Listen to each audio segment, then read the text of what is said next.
दोस्तों, साथियों, महानुभावों, बहुत दिनों से मन में एक विचार था कि मेरे जो अंतर्मन में कुछ विचार चलते हैं या जो कुछ सोच पाता हूं वो अपनों के साथ, आप सबके साथ साझा करूं।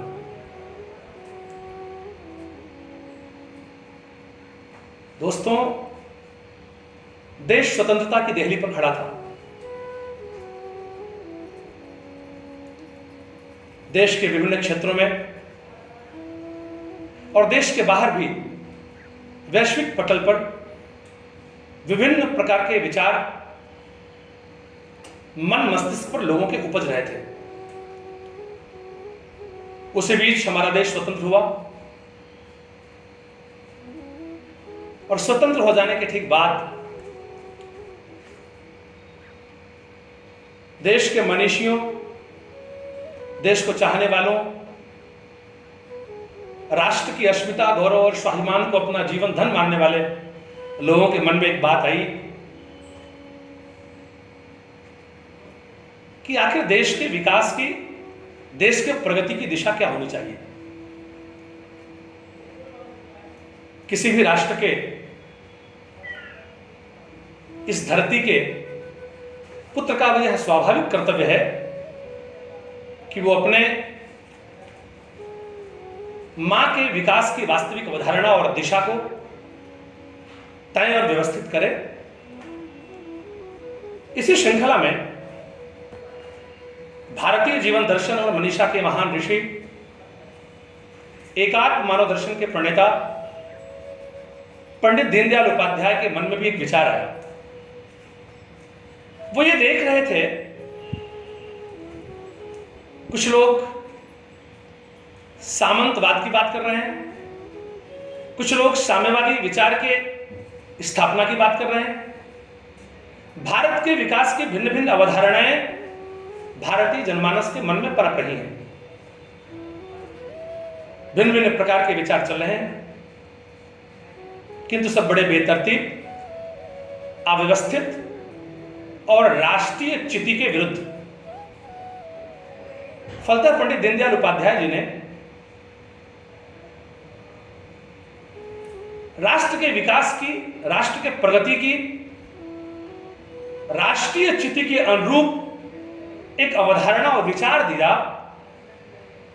जिसे समग्र मानवता ने, संपूर्ण विश्व ने एकात्म मानव दर्शन के नाम से जाना।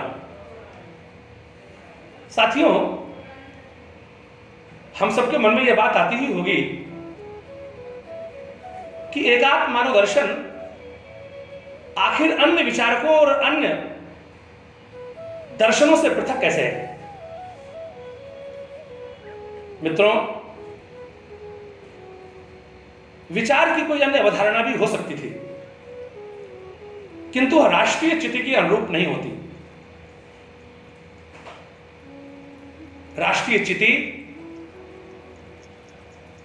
राष्ट्र की मौलिक उद्भावना है, जो किसी भी राष्ट्र की अंतरतम चाहत है वह उस राष्ट्र की चिति है।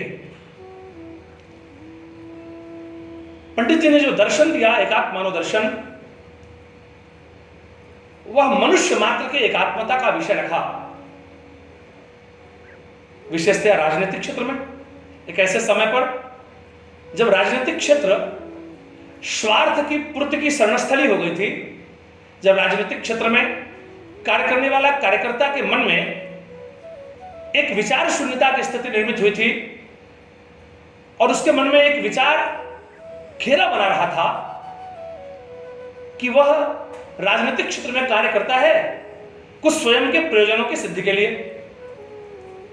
ऐसे परिवेश और ऐसी परिस्थिति में सर्वश्री पंडित दीनदयाल उपाध्याय जी ने एकात्म मानव दर्शन के इस विचार को जनमानस के समग्र रखा। साथियों, एकात्म मानव दर्शन की मूल अवधारणा ही यह है कि हम सभी संपूर्ण मानवता, समग्र मानविकी शरीर, मन और बुद्धि के स्तर पर पृथक हो सकती है। शरीर के स्तर पर मेरा कोई दूसरा भाई हो सकता है बहुत हिष्ट पुष्ट दरिष्ट और बलिष्ठ हो, संभव है। एक दूसरा भाई मन के स्तर पर पुष्ट हो, मन के स्तर पर मजबूत हो। एक तीसरा भाई बुद्धि के स्तर पर पुष्ट हो, मेधा संपन्न हो, तीक्ष्ण बुद्धि का हो। आदरणीय पंडित जी का ऐसा मानना था कि यदि कोई मनुष्य शरीर मन और बुद्धि के स्तर पर अलग अलग प्रकार की सामर्थ्य और शक्ति रखता है, ऐसा संभव है, किंतु आत्मा के स्तर पर हम सब एक हैं। हम एक ही ईश्वर की संतान हैं, इस नाते हम एक हैं। हम सब मां भारती की संतान हैं, इस नाते हम सब एक हैं। फलतः शरीर मन और बुद्धि के स्तर पर विभिन्नता और अनेकता के बावजूद भी आत्मा के स्तर पर एक ही पिता की संतान होने के नाते मां भारती के सब एक ही मां की कोख से जन्मे होने के नाते हम सहोदर हैं और सब हमारी सहोदरियां हैं, सब सगे भाई हैं और सब सगे बहनें हैं। यही एकात्मता का भाव एकात्म मानव दर्शन का मूल प्राण है। एकात्म मानव दर्शन शरीर मन बुद्धि और आत्मा की सम्यक व्याख्या करता हुआ अंत्योदय की अवधारणा को जनमानस के सामने रखता है। साथियों, मैं बड़ी स्पष्टता के साथ आपसे कहना चाहता हूं, अंत्योदय एकात्मता की कोख में ही पलता है। आप कल्पना करें,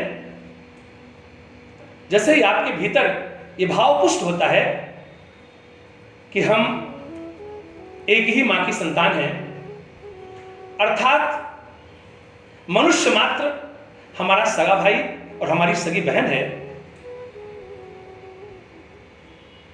उस सगे भाई और सगे बहन की पीड़ा, उसकी परेशानी, उसकी विपत्ति, उसकी आपदा, क्या अपनी परेशानी, अपनी विपत्ति और अपनी आपदा नहीं हो जाती? क्या उसका सुख अपना सुख नहीं हो जाता? क्या उसकी उपलब्धि अपनी उपलब्धि नहीं हो जाती? क्या उसकी प्राप्ति अपनी प्राप्ति नहीं हो जाती? यह अंत्योदय जो एक शब्द है, वास्तव में यह पंडित जी के भीतर से उपजी हुई परम करुणा की अवस्था से निकसी एक चीत्कार है, एक आवाज है, एक आमंत्रण है इस बात के लिए कि मेरा एक भाई जो कोई शरीर के स्तर पर, कोई मन के स्तर पर, कोई बुद्धि के स्तर पर कमजोर है, किसी सुविधा को लेकर वंचित है, उसका जीवन संघर्ष से भरा है, उसको वहां से निकालो, वहां से उठाओ और उठाकर गले लगाओ और अपने समानांतर खड़े करो। साथी, आप कल्पना करें, यदि किसी व्यक्ति का या किसी एक भाई का एक अंग बहुत मजबूत हो जाए और दूसरा अंग थोड़ा कमजोर हो, तो क्या लोग उसे समग्र विकसित मनुष्य कहेंगे? आपका उत्तर होगा नहीं। आप कल्पना करें, एक व्यक्ति शरीर की दृष्टि से बहुत स्वस्थ हो किंतु वो मन की दृष्टि से कमजोर हो, क्या उससे हम समग्र विकसित मनुष्य कहेंगे? फिर आप कहेंगे नहीं। फिर मैं आपसे ये कहूंगा, एक व्यक्ति बुद्धि के स्तर पर विकसित हो किंतु आत्मा के स्तर पर नहीं, आप फिर कहेंगे मनुष्यता समग्र विकसित नहीं थी। आदरणीय पंडित जी की ऐसी आकांक्षा थी कि एक ऐसा विचार भारत के राजनीतिक क्षितिज पर लेकर आने की आवश्यकता है जो मनुष्यता के समग्र विकास की आकांक्षा की पूर्ति कर सके। और वह विचार था एकात्म मानव दर्शन। और यह एकात्म मानव दर्शन जो शरीर, मन, बुद्धि, आत्मा के समग्र विकास को आमंत्रण देता है, और इसी विचार के छांव के नीचे, इसी विचार के आलोक में आज संपूर्ण देश विकास, प्रगति और उन्नति के नित नए आयाम स्थापित कर रहा है। मैंने ऐसा विचार किया कि कुछ कम क्षणों में, कम समय में आपसे एकात्म मानव दर्शन के संदर्भ में थोड़ी सी चर्चा करूंगा। समय समय पर विभिन्न विषयों पर आप सबसे मिलता रहूंगा, अपने विचारों को रखता रहूंगा, पुनः कुछ विचारों को आपके पास लेकर आऊं, पुनः कुछ विचारों को लेकर आप तक पहुंचूं। तब तक के लिए आप सबने मुझे सुना, मुझे सुन रहे हैं, मुझे सुनते रहेंगे। इस प्रयोजन से, इस हेतु धन्यवाद करता हुआ, प्रणाम करता हुआ अपने विषय को यहीं पर समाप्त करता हूं। जय भारत, जय भारती, धन्यवाद।